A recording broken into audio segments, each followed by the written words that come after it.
गांव नरकपुर के किनारे एक पुराना सुनसान श्मशान था। वहां कोई जाने की हिम्मत नहीं करता था, खासकर रात के समय।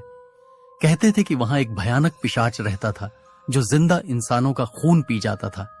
श्मशान के पास से गुजरने वाले लोगों ने कई बार अजीब आवाजें सुनी थीं, किसी के हंसने की, चीखने की और हड्डियों के चटकने की। गांव के बुजुर्गों का कहना था कि 100 साल पहले एक आदमी कालू तांत्रिक वहां तपस्या करने आया था, लेकिन उसने काला जादू करने की कोशिश की जिससे वह खुद एक पिशाच बन गया। अब वह किसी को भी जिंदा नहीं छोड़ता था। गांव का एक युवा लड़का अर्जुन इन सब बातों पर यकीन नहीं करता था।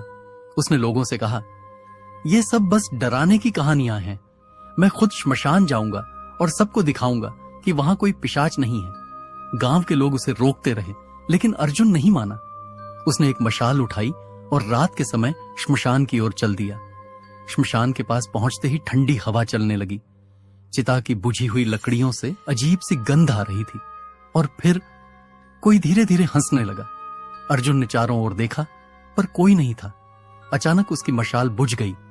अब श्मशान अंधेरे में डूब चुका था। अचानक अर्जुन को लगा कि कोई उसके पीछे खड़ा है।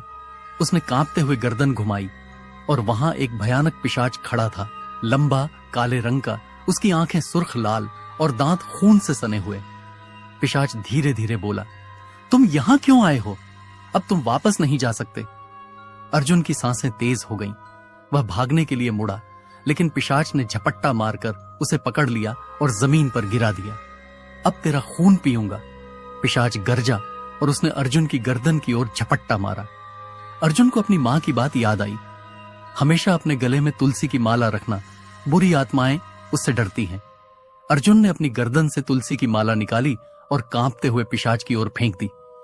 जैसे ही माला पिशाच के शरीर से टकराई, वह चीखने लगा। उसका शरीर जलने लगा और देखते ही देखते वह राख में बदल गया।